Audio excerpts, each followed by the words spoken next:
안녕하세요. 그럼 이번 시간에는 이번 중간고사 이후에 우리 조수학에서 배웠던 얘기들을 강의 노트 최종 정리된 걸 기준으로 해서 어, 내용 중에서 조금씩 추가되거나 보충 설명이 있었던 것들, 그 주요 개념들을 한번 되짚어 보도록 하겠습니다. 일단 그 전체적으로 조판을 TV 폰트로 글자 크기를 좀 바꿔서 PDF 출력이 지금 되어 있습니다. 아마 여러분들 그 더 쓰기 하거나 글자 보실 때 좀 편하게 바꿔서 기존 버전들은 이제 버리시고 이걸 기준으로 해서 급을 마무리하시면 될 것 같습니다. 우리가 중간고사 이후에 가장 먼저 문의되었던 것들은 어떤 연산에 대해 닫혀 있고 닫혀 있는 연산에 대한 일반적인 성질들을 찾기 위해서 얘들을 살펴봤는데요. 그 중에서도 가장 기본이 됐던 거는 대칭 집합이었어요. 정의컨대 대칭 집합은 집합 x가 1부터 n까지 남김없이 배열되어 있을 때 이 집합에서 정의되는 1대1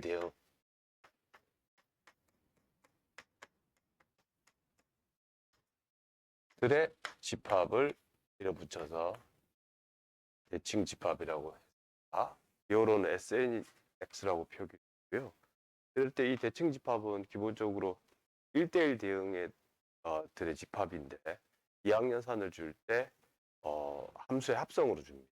그러면 1대1 대응 함수의 합성도 1대1 대응이고 그리고 1대1 대응 중에서 특별히 항등 함수가 있고요. 그게 항등원이었죠.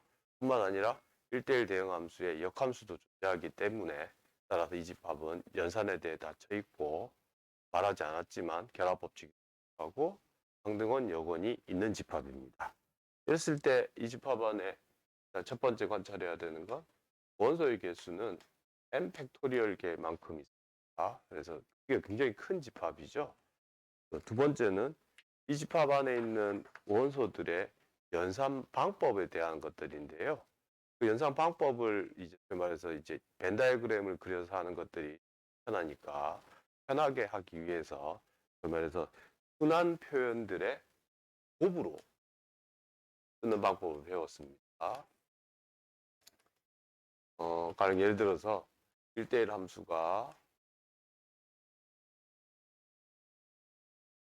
다음과 같이 이렇게 주어져 있다면 해석할 때 이거를 어떻게 해석하느냐 1이 3으로 가고 그 3이 2로 가요.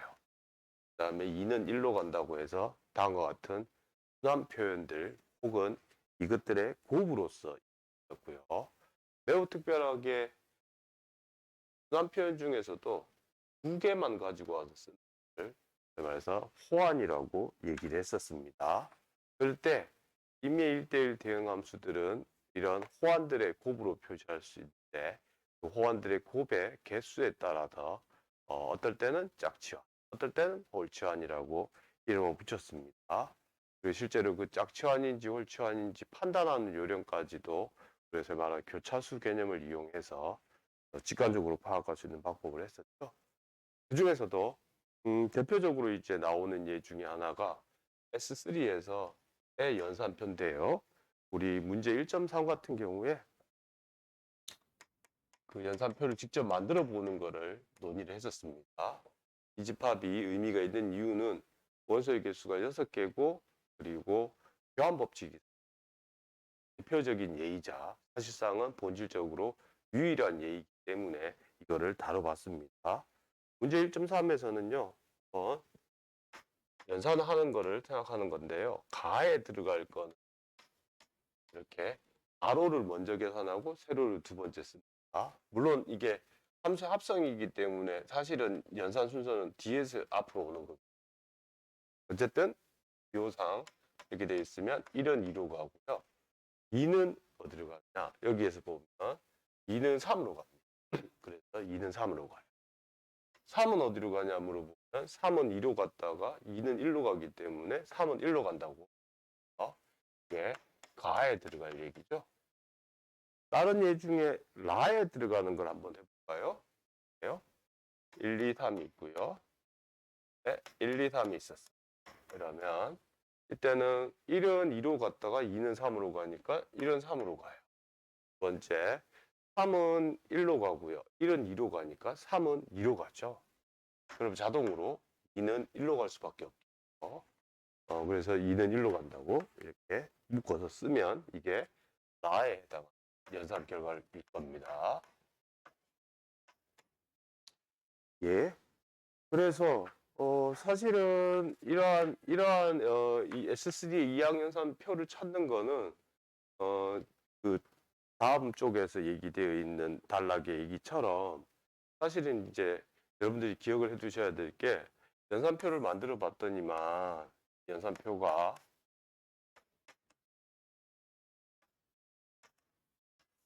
어느 행을 기준으로 봐도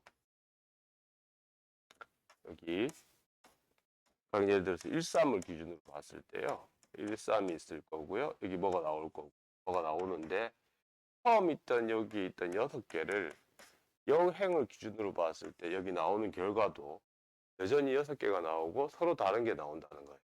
그래서 이거에 대해서 새로운 이름을 붙여가지고 얘를 x1, x2 따위 이름을 붙여가지고 이 x1부터 x6까지가 밑에 내려왔을 때 바뀌겠죠. 그래서 이걸 하나의 새로운 원소로 이해하면 그러면 요 13을 사실은 S3를 뭘로 이해할 수 있냐면 S6 안에 있는 6개짜리 원소에 대한 1대1 대응함수로 이해할 수 있어서 사실은 본질적으로 임의의 연산표로 나오는 이런 형태의 상황들은 항상 적당한 대칭 집합의 구분 집합으로 인식할 수 있다라는 게 랑랑주가 했던 얘기고요. 이를 바탕으로 해서 만들어진 게 군론입니다. 일반적인 얘기들을 다루기 위해서 저희가 그 다음에 배웠던 거는 이항연산의 일반적인 얘기들을 조금 더 살펴봤는데요. 정의컨대 이항연산이라고 하는 거는 가끔 이제 서클을 쓰기나 그건 구분하기 위해서고요. 여기 이항연산이다. 말 그대로 순서쌍을 하나 줬을 때 그 순서쌍에 대한 결과가 새로운 원소가 되는 겁니다. 특별히 X 안에 들어있으면 이 X를 연산 스타에 대해서 닫혀 있다라고 용어를 만들었습니다. 그랬을 때 얘들이 상당히 많은데요. 특별히 다음과 같은 특별한 원소에다가 이름을 새로 줍니다.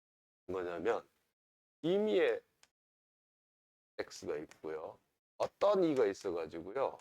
such that 하기를 A 스타 E랑 E 스타 A가 될 때 이 E를 이름 붙이기를 이 연산 스타에 대해서 항등원이라고 이때 요 기호 말 그대로 반대로 쓰는 걸 얘기해 주는 거는 이 연산이 교환 법칙 성립하지 않을 수 있기 때문에 말을 해준 거고요. 그다음에 번째는 어떤 X 안에 원소가 있어서 그리고 어떤 B가 있어요. 이게 항상 있을지 없을지 모르겠어요. 네, 어떤 거냐면 such that 하기를 A 스타 B가 B 스타 A가 되고요. B에 E가 되면 그 값이 이때 이 B를 이름 붙여서 A의 역원이라고 하고요. 기호를 쓸 때는 역함수에서 가지고 온 기호를 가지고 A의 마이너스 1 거듭제곱이라고 기호 쓰고 역원이라고 이렇게 말하겠습니다. 단, 좀 조심해야 될 거는요. 지금 저희가 하는 이 연산이 어떨 때는 더 센 연산에 대한 얘기들도 할 때가 있어가지고 요 A의 인버스가 아니라 더 센 연산일 때는 만약에 기호를 이렇게 썼다. 이러면 그때는 B를 마이너스 A라고 기호를 이렇게 표기를 해줍니다. 그건 철저하게 그냥 정수의 집합에 했던 얘기들을 모방하기 위해서 그렇게 쓴 것입니다. 조금 헷갈릴 수 있습니다. 이때 마찬가지로 항등원도 표기를 할 때 0이라고 표기를 해줍니다. 내용을 조금 추가한 거는요, 어떤 얘기냐면, 여러분들 이미 알고 있는 건데, 이제 제가, 오피셜리 얘기를 안 해서, 기호적으로, 자, 이 일반적인 상황에서요, 우리가 이 A의 n 거듭제곱이라는 거를, n이 자연수입니다. 1보다 크거나 같은 자연수입니다. 그거를 어떻게 정의하냐면, A를 n번 곱하는 걸로 그렇게 그러니까 n번 연산하는 거죠. 그러니까 하는 걸로 이렇게 정의하겠습니다. 그리고 a의 마이너스 n 거듭 제곱은요, a의 여건에 대해서 그게 존재할 때 이렇게 곱하는 걸로 정의하겠습니다. 그리고 a의 0 거듭 제곱은요, 2로 그러면 그 정의에 의해서 임의의 정수 mn에 대해서 다음과 같이 이렇게 분리해서 셈을 하는 게 의미가 있습니다. 이건 여러분들이 이미 알고 있던 지수법칙이라서 그렇게 강조하진 않았는데요. 이렇게 이해를 해두시면 좋겠습니다. 그 다음에 이렇게 일반적으로는 항등원이나 여건이 없을 수도 있어요. 근데 항등원이나 여건이 있으면 그리고 결합법칙이 성립하면 네. 1.1에서 말하는 바는 E와 A의 인버스는 유일하답니다. 여러 의미가 있는데요. 이게 유일하다는 뜻은 말 그대로 존재하고 유일하다는 뜻이잖아요. 그랬을 때 내가 어떤 방식으로 항등원이나 여건을 계산하더라도 그 셈의 결과는 유일하게 있어야 되기 때문에 본인이 좋아하는 계산법으로 셈을 해도 된다. 이런 의미를 포함하고 있습니다. 그 다음에요. 그 다음 얘기는 우리가 사실은 방정식을 풀 때 항상 나오는 얘기인데 요거요. 방정식 2요. 그러니까 상황이 x가 차 연산에 대해서 닫혀 있어요. 그리고 항등원이 있다고 합시다. 그럴 때 만약에 내가 이런 성질이 있어요. 임의의 xy를 가지고 와가지고요. 그랬을 때 a랑 x를 곱한 거, a랑 y를 곱한 결과가 같았어요. 그럴 때 만약에 x랑 y가 이미 같으면 이런 상황이 벌어지면 이때를 이름 붙여서 소약법칙이 성립한다고 얘기를 하겠습니다. 이 소약법칙은 철저하게 A의 여건이 있는지 없는지에 따라서 얘기를 할 수 있는데요. A의 여건이 없더라도 이런 상황이 벌어질 수 있기 때문에 여기 이름 붙인 거고요. 여러분들 머릿속에서는 그냥 이렇게 띄워준다. 이렇게 정도로만 이해해 주시면 돼요. 근데 그렇게 되는 예가 정확하게 SN일 때 됩니다. 그 다음에 우리가 지금까지 배운 거 하면 ZN에 대한 덧셈일 때도 이런 일들이 벌어진답니다. 뿐만 아니라 단원집합일 때도 이런 현상이 벌어진다는 걸 공통적으로 우리가 얘기로 살펴봤던 것들입니다. 그랬을 때 여전히 이제 제가 궁금했던 점은 뭐냐면 제가 말했던 연산에 대해 닫혀 있는데 그리고 여건이 존재하고 항등원도 존재하고 결합법칙이 성립해요. 그랬을 때 임의의 집합 집합 원소의 개수에 따라서 과연 이 x의 연산표의 형태가 가능한 게 뭐가 있을까? 그게 질문이었었고요. 그럴 때 우리가 논의해 볼 수 있는 거는 x가 1이면 요거밖에 없으니까 끝나게 되죠. 그러니까 연산표는 이미 한 가지밖에 없어요. 네? x가 2개면 일단 2는 있고 a가 있어가지고 만들 수 있는 게 하나밖에 없었어요. x가 2가 있고요. a가 있고 b가 있었어요. 이럴 때도 마찬가지로 하나밖에 없었어요.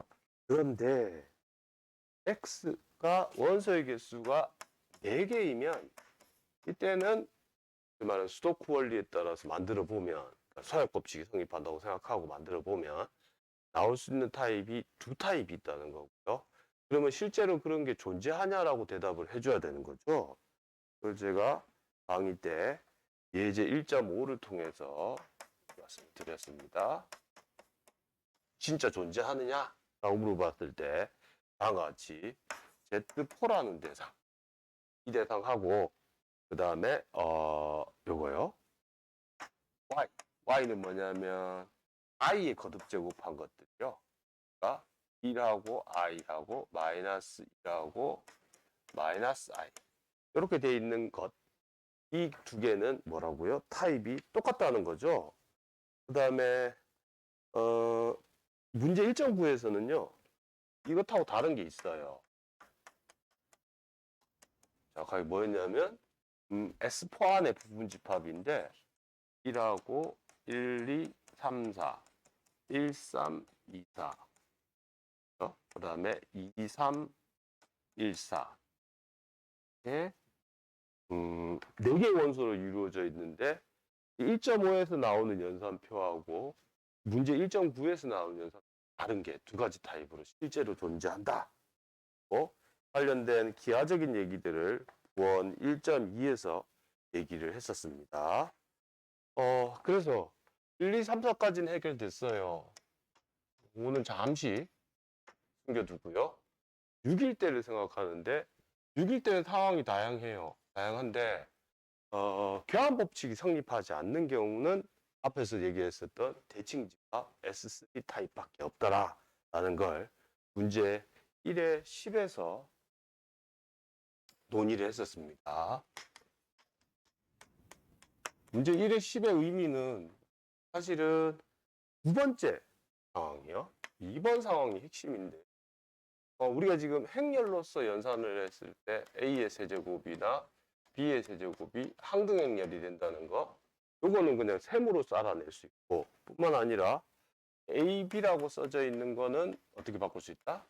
B, A로 바꿀 수 있는데 제곱을 해야 된다. 이건데 사실은 이렇게 된 이 두 개의 어떤 구조가 정확하게 A를 1, 2, 3에 대응시키고 B를 2, 3에 대응시키면 요 관계식이 요 기준으로 봐도 1, 2, 3, 2, 3 안에 대해서도 여전히 성립한다는 게 사실상 원소가 6개짜리인 저희 말 집합 중에 닫혀 있고 결합법칙, 항등원, 역원이 있는 상황에서는 본질적으로 한 가지다라는 말을 다시 했던 겁니다.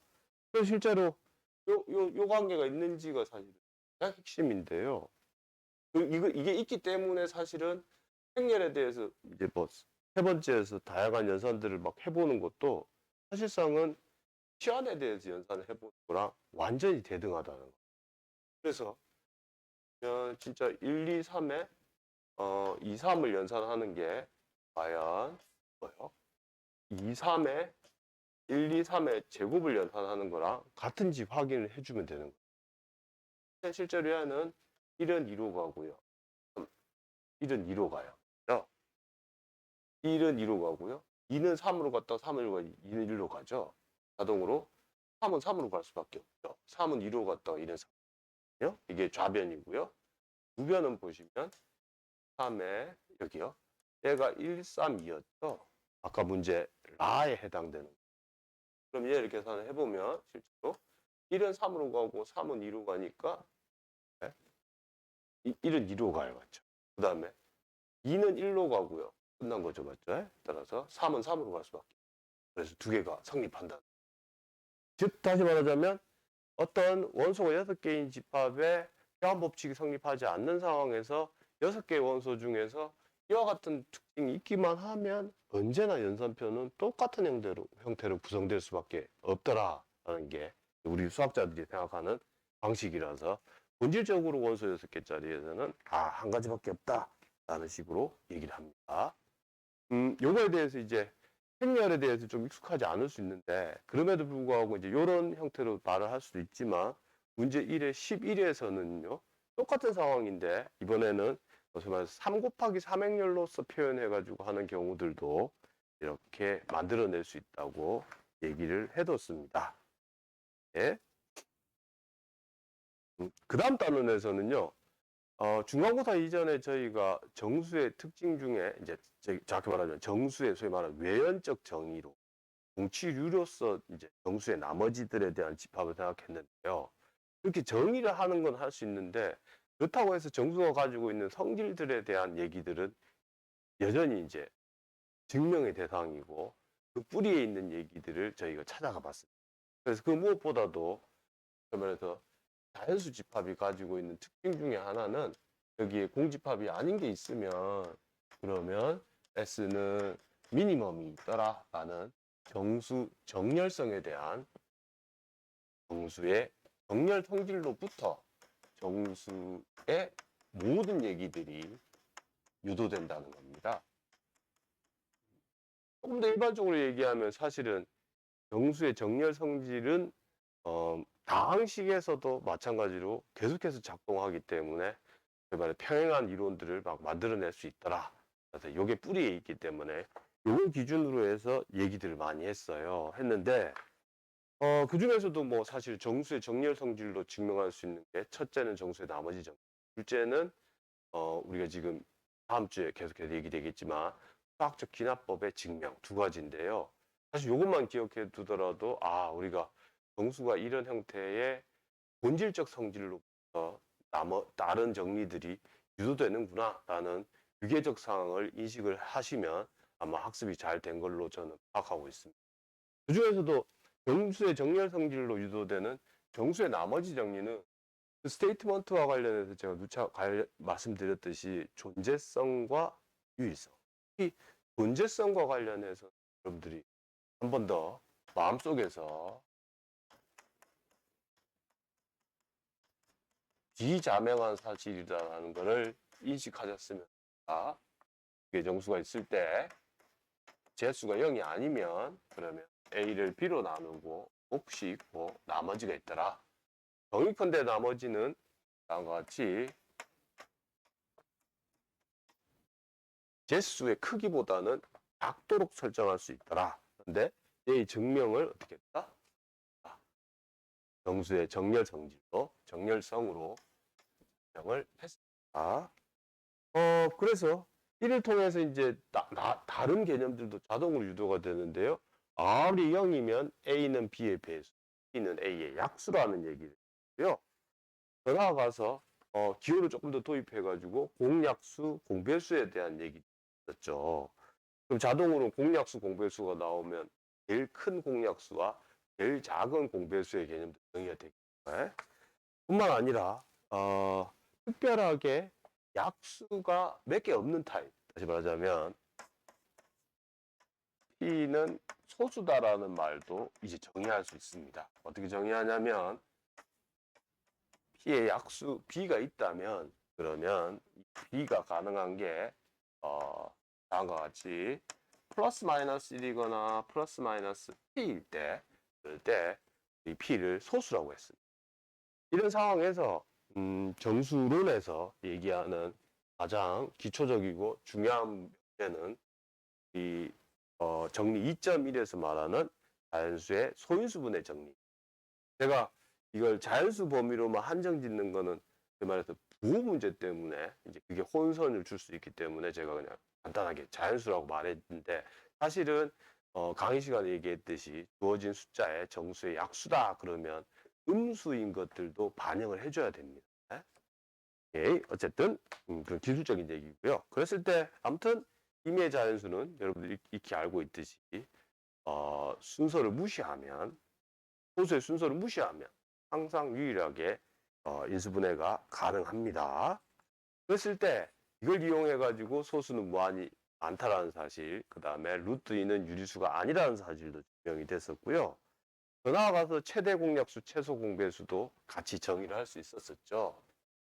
그래서 GCD A, B 또는 줄여가지고 A, B라고 썼는데 A와 B를 소인수분해 하였을 때 각각의 소수들 중에서 소수의 거듭제곱 중에 작은 쪽을 모아가지고 쓰면 그걸 최대 공약수. 마찬가지로 LCM AB는 그 소인수들의 거듭제곱에 큰 쪽들을 모아가지고 쓴 걸로 정의를 했습니다.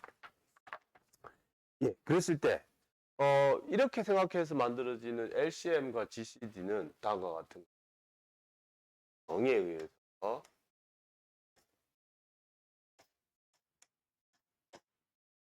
그래서 GCD를 알고 있으면 LCM은 자동이라는 뜻입니다.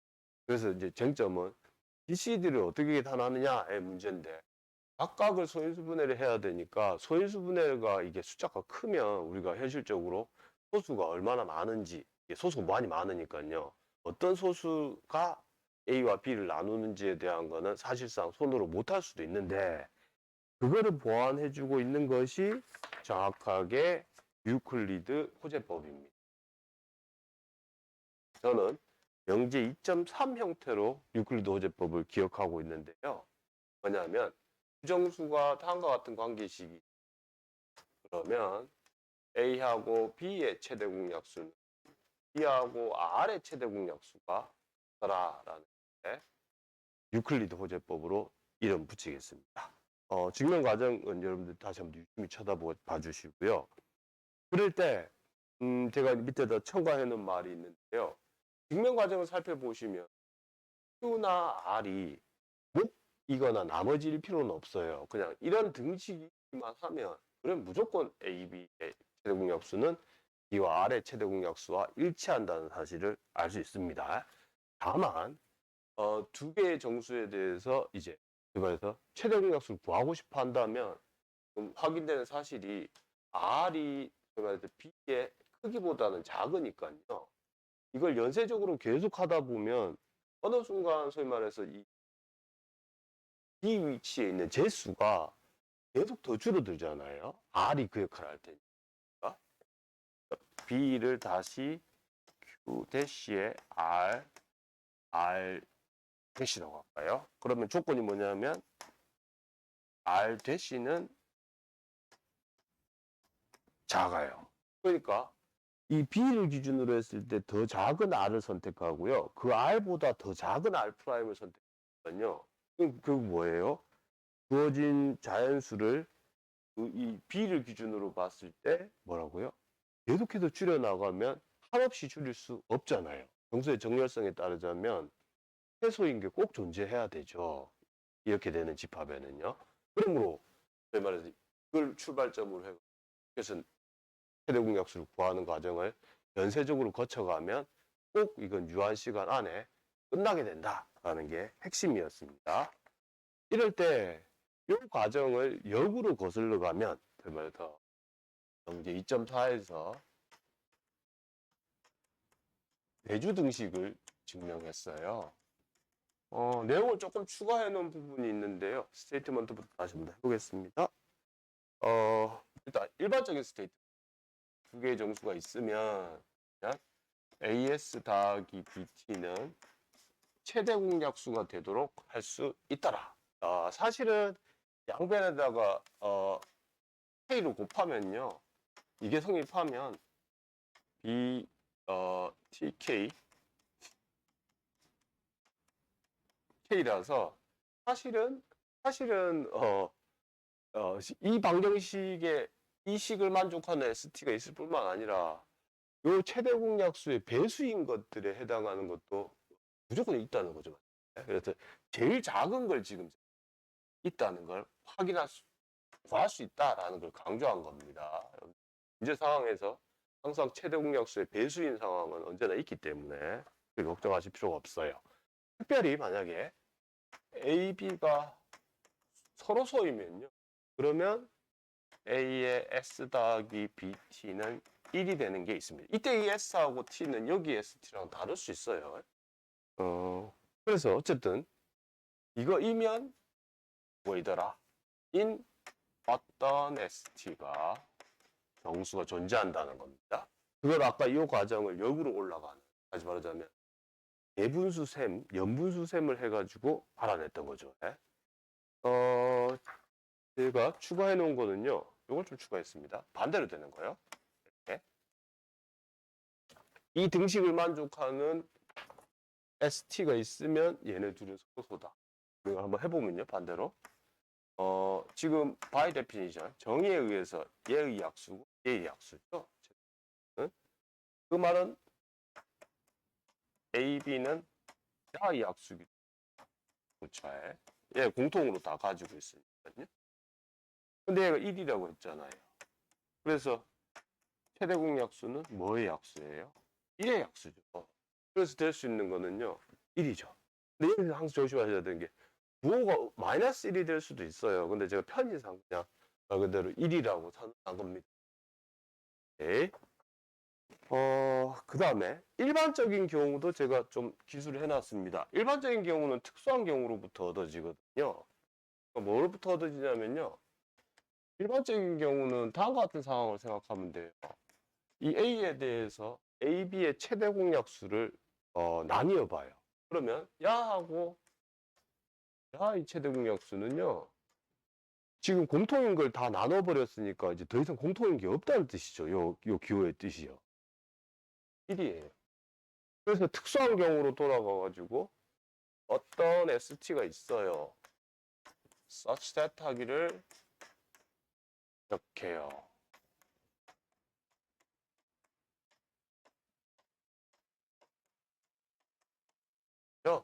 그래서 양변의 최대 공약수를 곱해요. 그러면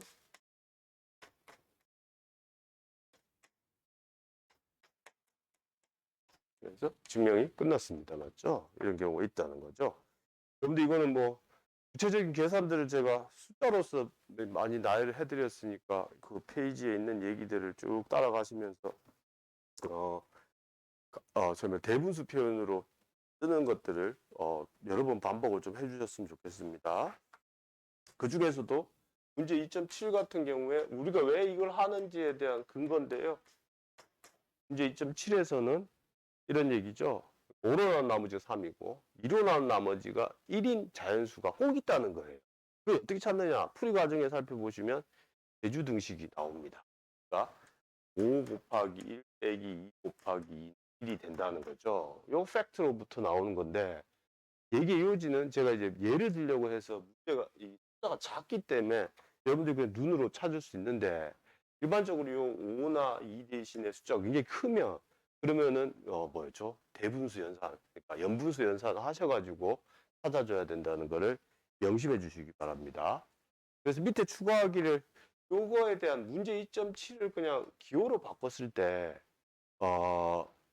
우리가 명제가 있는데 그 명제가 중국인의 나머지 정리 CRT Chinese Remainder Theorem이라고요. 명제는 그냥 제가 한번 읽기만 하겠습니다. N1과 N2가 서로서예요.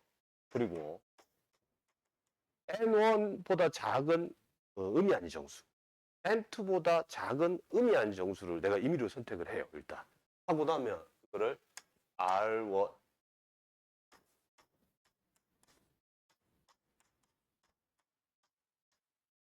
지금 요거를 일반화시키고 있습니다.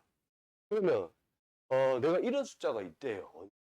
정수가 뭐가 있냐면 어떤 정수 m이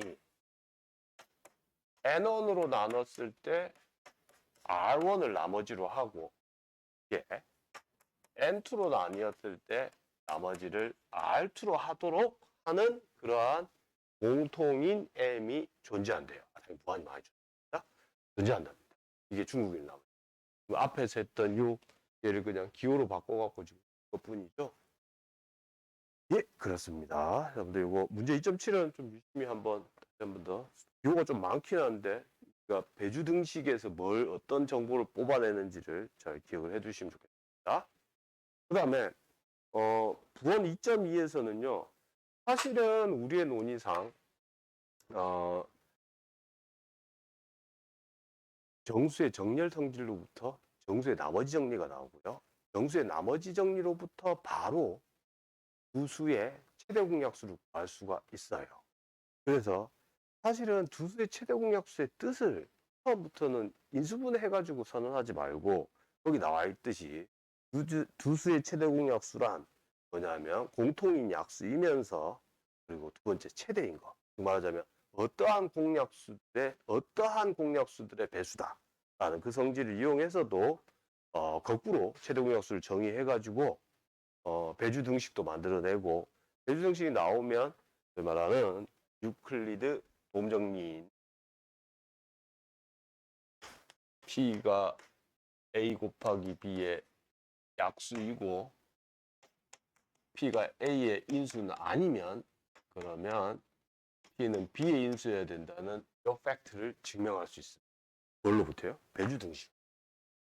실제로 PS 더하기 AT는 1인 게 있을 거 아니에요. 그런데 지금 내가 알고 있기를 지금 뭐라 하냐면 양변에다가 B를 곱해주면 이렇게 되잖아요.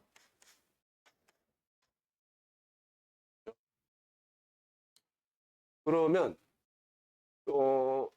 요게 뭐예요? 그거예요. 요 AB가 P를 약수로 갖고 있죠. 야도 이미 P를 약수로 갖고 있네. 이게 더해도 P를 약수로 가지고 있죠. 우변을 쳐다보면 P는 뭐의 약수다? B의 약수라고 얘기할 수 있습니다. 이게 이제 요 배주 등식을 가지고도 요 성질을 증명할 수 있어서 임의의 자연수는 유일하게 이수분해 가능하다는 명제를 증명할 수 있습니다.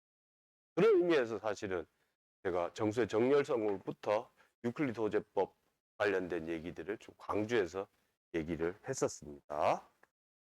그 밑에 뭐 사실은 뒤에서 이제 수요과 관련해서 이제 언급이 될 얘기들이었는데요. 루트 2나 황금비 같은 경우에 이제 연분수를 무한번, 사실은 불가능한 얘기지만 계속해서 연속으로 쓰다 보면 수의 특징들이 막 있다까지 했었고요. 그 다음 쪽에서는 유클리드 소위 말하는 나무 기하 분수들을 수열로 만들었을 때 꼭 한 번씩만 나타나는 기하 분수가 되는 유클리드 나무에 대한 얘기들을 했었습니다. 예? 여러분 중간고사 이후에 지금 강의한 횟수가 중간고사 이전보다 좀 많아가지고요. 전반적으로 좀 얘기가 좀 많네요. 여러분 공부하실 때 기본적으로 왜 이런 얘기들이 나오고 이런 계산들을 왜 하는지에 대한 걸 좀 더 반성해가면서 하셔야지만이 여러분들 공부가 좀 쉬울 겁니다. 예. 그 다음 단원에서는 다시 정수의 상집합으로 돌아가가지고 모듈로 합동식, 말하는 법에 대한 얘기예요. 이건 그냥 기호 표기를 위해서 했던 것 뿐입니다. 그랬을 때, 사실은 이런 것들, 지금 관심 있는 거는 이런 두 타입인데요. 덧셈, 곱셈, 연산표 다 관심이 있는데요. 특별하게 곱셈에 대한 연산표가 더 관심이 있어요. 그거는 곱셈이 덧셈보다 어렵기 때문에 그럴 수 있습니다. 그랬을 때 단원 집합을 얘기를 했었죠. Z5 스타, Z6 스타를 얘기했어요. 사실 Z5 스타나 Z6 스타를 계산해 보면 실제로 이건 원소의 개수가 4개라서 이 연산표는 둘 중 하나죠. 그냥 원소의 개수가 2개라서 연산표가 나올 수 있는 게 하나밖에 없다. 그게 핵심이었어요. 각각에 대해서 이름도 막 정의했었고요. 우리가 이와 관련돼서 합동 방정식을 푸는 예들도 살펴봤습니다. 예, 그렇습니다. 그랬을 때 사실은 곱셈과 관련해서 핵심 명제가 명제 2.8이었는데요. 그래서 오일러 정리했습니다. 뭐냐면 A가 M하고 서로 소이면 그러면 A를 몇 번 거듭 제곱 오일러 phi 함수만큼 거듭 제곱하면 나머지가 1이랍니다. 나머지가 1이라는 말을 이제 해석할 때 상등원이라고 해석을 해주면 소위 말해서 요것만큼 뭐하면 연산을 해주면 나머지가 1이 되기 때문에 최소한 이거보다 작을 때도 될 수 있지만 그 다음 거듭 제곱은 이제 이게 반복된다는 뜻이죠. 그래서 이 명제가 의미가 있습니다. 분모뿐만 아니라 제가 문제 2.14 밑에다가 좀 추가했는데요. 그러니까 강의 시간에도 제가 얘기를 했듯이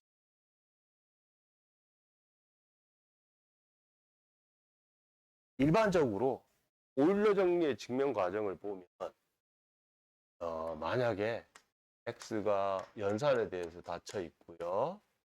결합법칙 되고요. 그 다음에 항등원이 있고요. 그 다음에 역원이 있어요. 언제나. 이런 상황이면 알고 보면 임의 원소에 대해서 이 A를 집합의 원소의 개수만큼 거듭 제곱을 하면 뭐가 된다? 항등원이 된다는 사실이 일반적으로 올려 정리의 증명 과정에서 그냥 얻을 수 있는 얘기 중에 하나입니다. 그 중에서도 두 번째 얘기인데요. 이를 통해서 알 수 있는 게 뭐냐면, 만약에 집합의 x의 원소의 개수가 5개면 그러면 이거에 대한 집합 x의 연산표는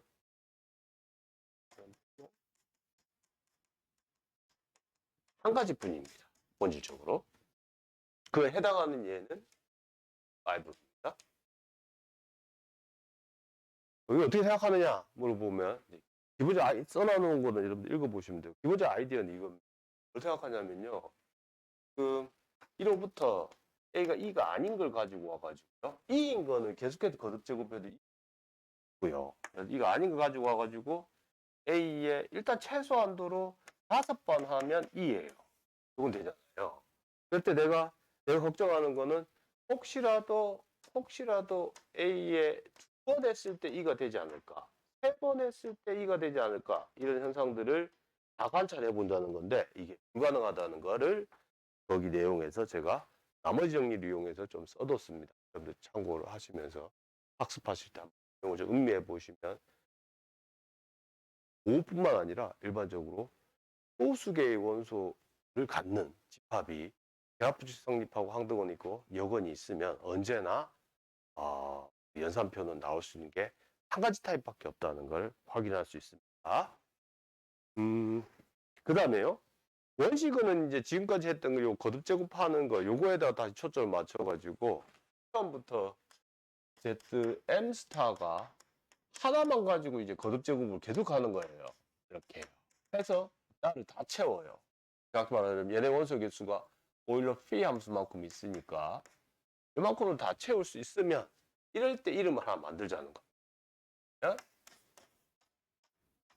G를 M의 원식근이라고. M에 대한 원식근이라고 이름 붙여요. 그럼 당연히 질문이 어떤 M에 대해서 원식근이 있는지 없는지 상황을 분간을 해줘야겠죠. 제가 예를 예제 2.4, 문제 2.15 두 개에 대해서 한번 실제로 구체적으로 살펴보면서 원식근이 있는 경우와 없는 경우들을 얘기했습니다. 이에 대한 일반적인 얘기들이 우리가 보통 수학에서는 정수론에서 원식근이 있을 M에 대한 조건을 만들어 나가는 게 일반적인 얘기인데 뭐 크게 증명해서 어려운 건 없고요. 그냥 상황별로 나누는 그게 조금 이제 다른 산수들이 많이 들어갑니다. 오케이, 여기까지가 우리가 정수에 대한 일반적인 성질들로부터 얻어낼 수 있었던 얘기고요. 그 다음은 수열에 대한 얘기인데요. 수열은 아마 여러분들이 일반항을 구하는 거에 제가 초점을 맞췄는데요. 아마 타입이 수열의 일반항을 구하는 것 중에서는 눈여겨봐 주셔야 되는 게 정의 3.1에 나오는 개차수열. 이거는 등차수열의 일반항을 구하는 걸 모방해서 셈을 하는 거였었고요. 이때 조심해야 되는 거는 요거요. 1부터 n까지 자연수합에 대한 공식은 이미 알고 있어야 된다. 이겁니다. 이걸 증명하는 거는 이제 수학적 기납법으로 증명한다는 겁니다. 두 번째는 이걸 유사하게 말해서 등비수열의 합도 알고 있어야 된다. 이렇게 얘기를 드리겠습니다. 어쨌든 개차수열 형태일 때 일반항을 구하는 거 그랬었고요. 그쪽에 하단에 보시면 등식 6번에서 그다음 타입은 이런 타입으로 주어집니다. B가 0이면 이거 등비수열이에요. B가 0이 아닐 때는 그거에 대한 일반항을 구하는 요령은 다음과 같이 1차 방정식의 해를 생각한 다음에 변변이 빼면 이 뺀 수열이 정확하게 뭐다? 등비수열이 돼서 등비수열의 일반항으로 구한다는 거. 자, 이와 관련된 예를 저희가 하노이탑 그리고 이진법에 대한 얘기를 했었고요. 그건 어떻게 보면 이제 해석을 그렇게 할 수 있는 의미 있는 상황이더라. 그래서 여러분 이진법 계산은 한 번 더 읽어보시면서 내용을 좀 추가해 놨으니까요. 셈을 열심히 한번 따라해 보시기 바랍니다. 햄에 한번 익숙해지시면은 이진법이든 삼진법이든 언제든지 다 가능하니까요. 그 다음은요, 요게 소위 말해서 이제 가장 기초적인 이제 점화식 중에 하나인데요. 그 다음 점화식은 이거예요. 영재 3.1에서 얘기하는 선형점화. 이게 선형점화인데요.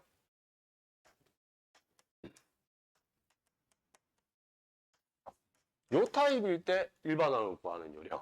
사실은 제가 명제 형태로 이제 얘기하는 거에 말해서 경험적 사고가 없기 때문에 그렇게 제가 썩 선호하는 편은 아닌데요. 이 경우는 일단 증명 과정과 별도로요. 그냥 이렇게 주어져 있을 때는 일단은 셈을 할 때 이런 식으로 2차 방정식의 근을 구하고 그 근에 대해서 AN의 타입이 다음과 같이 이 알파의 n-1, Q의 베타의 n-1 타입으로 된다.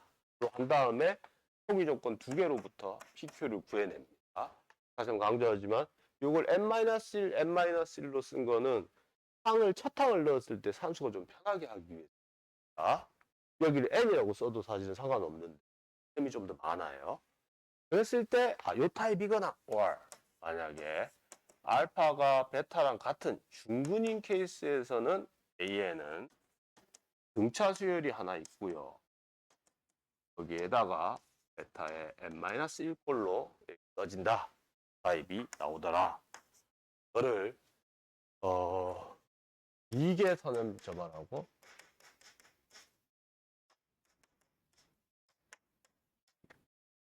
이름을 붙이겠습니다. 2차식이 있어서 2차식 있는데 본래 거가 지금 더 복잡한 게 없어서 다 선형식이라서 선형이라고 그렇게 선언을 했습니다. 그 다음에 요거를 만들면 얘를 수열 AN에 대한 선당식이라고 그렇게 이름을 붙이겠습니다. 우리가 강의 시간에 했던 얘기들하고 이제 같이 결합해서 복습을 해주시면 좋을 것 같고요. 문제 3.8의 하단에서요. 사실은 명제 3.1은 좀 부롱한 게 요 타입에 대한 거를 요 타입으로 바꿔가지고 일반항을 구할 수 있더라.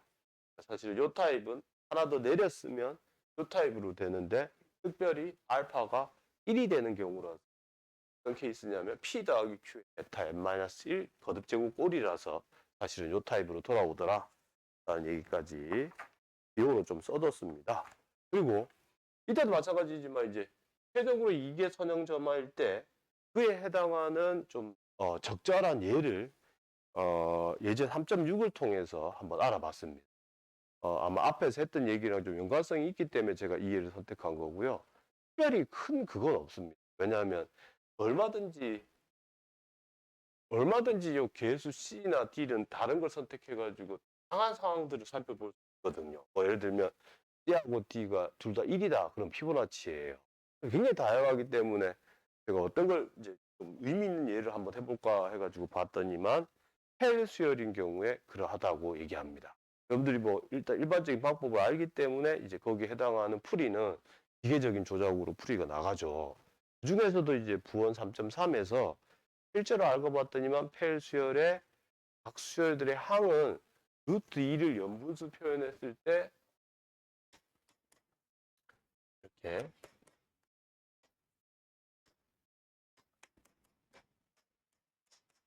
연분수의 각 항들을 한 번씩 셈해서 나가면 걔네의 분모가 되더라. 요게 사실은 이렇게 생각해도 되고 저렇게 생각해도 되고 다 그 같은 얘기인데요. 그냥 말 그대로 이제 셈을 하다 보면 이런 규칙들이 막 나온다. 이런 거를 한번 제가 언급을 해드렸습니다. 일반적으로 피보나치 수열인 경우에도 연이은항에 대한 비율을 생각하는 것도 했습니다. 그리고 마지막으로 이게 선형점화가 사실은 이제 우리가 응용이나 소위 말해서 이제 사회과학 같은 데서 쓰는 것 중에서 가장 전형적으로 어디에 쓰일까라고 좀 제가 옛날에 학습했던 기억들을 되돌아보니까 가장 그거 했던 게 마코프 체인이에요. 이 얘기들인데 이 중에서도 이제 행렬 2 곱하기 2행렬의 소위 말해서 일반항을 구하는 거듭 제곱한 거 일반항을 구하는 거랑 연관식 지어가지고 얘기들을 막 하고 있습니다. 하고 있는데 가장 중요한 거는 이제 켈리 해밀턴 정리였습니다. 뭐냐면 a의 제곱에 trace a determinant a 는 0이 된다는 2 곱하기 2 행렬이 가지고 있는 이 고유한 성질로부터 행렬 a의 거듭 제곱하는 연산을 할 수 있더라. 연산을 하다 보면은 금세 눈에 들어오는 게 이게 이계 선형점화 문제를 푸는 거랑 완전히 대등한 상황이다 라는 걸 했었고, 그에 해당하는 걸 실제로 통신사 이용자 비율에 대한 소위 말해서 추이 행렬을 생각하고 그 추이 행렬에 대해서 몇몇 항들을 계산해 보고 실제로 시간이 좀 흘러갔을 때 각 통신사의 이용자 비율에 대한 얘기들을 제가 강의 시간을 통해서 열심히 얘기를 할 겁니다. 그래서 이제 정의를 내리면 이제 정의 3.3에서 그런 용어들이 막 만들어지는데, 여러분들 입장에서는 사실은 셈을 통해서 이제 제가 여러분들 알려드리는 거고, 아마 사회과학적인 어떤 직관이나 경험치들이 있다면 아마 이런 것들도 왜 생각해야 되는지 그 이유들도 아마 이제 매끄럽게 연결이 될 겁니다. 어쨌든 제가 수학자로서 해드릴 수 있는 거는 이런 상황에서는 이런 방식으로 셈을 하면 이게 선점화 문제의 구체적인 예가 되더라 라는 거를 확인하실 수 있습니다. 그리고 대망의 마지막 단원에서는요, 실제로 우리가 고등학교 때 배웠던 수학적 기납법의 증명을 정수의 정렬 성질로부터 유도하는 걸 합니다. 근데 조심할 거는 이제 말은 안 하지만 사실은 수학적 기납법이 n이 k일 때 성립하면 n이 k 플러스 1일 때 성립하는 걸 확인하는 것만이 아니라 사실 n이 k일 때까지 다 성립한다라는 것을 전제로 깔고 있다. 이거 이름 붙여서 강한 기납법이라고 하는데 그게 좀 암묵적으로 쓰이기도 한답니다. 그런 예가 제가 쉬운 걸로 하나 예제 4.1을 한번 써봤었고요.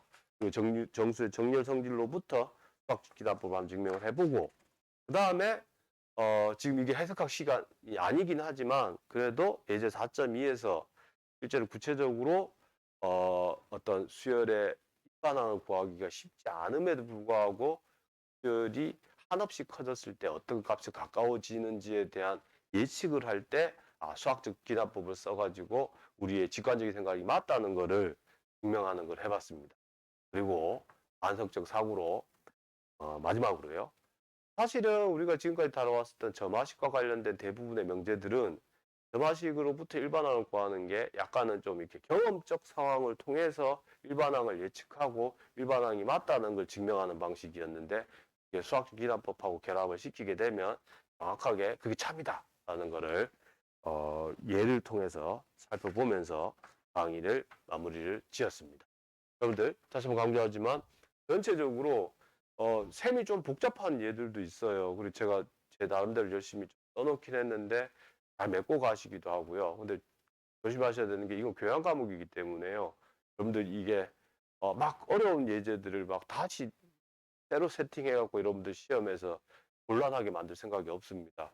기본적인 내용이 왜 제가 이런 얘기들을 어떤 맥락에서 하고 있는지를 큰 줄기들을 따라가시면서 도 해보고 연습도 해보시면 아마 여러분들 이 학기에 공부하셨던 것들을 잘 이렇게 풀어낼 수 있는 기회가 될 겁니다. 아무튼 저랑 만나서 좀 즐거운 시간이었던 것 같은데, 여러분들도 이게 유익하고 이 수학이라는 학문으로서의 수학이 어떤 식으로 공부되어지는지를 맛보기라도 좀 배워갔으면 하는 마음입니다. 그럼 이상 이번 학기 강의를 마치도록 하겠습니다.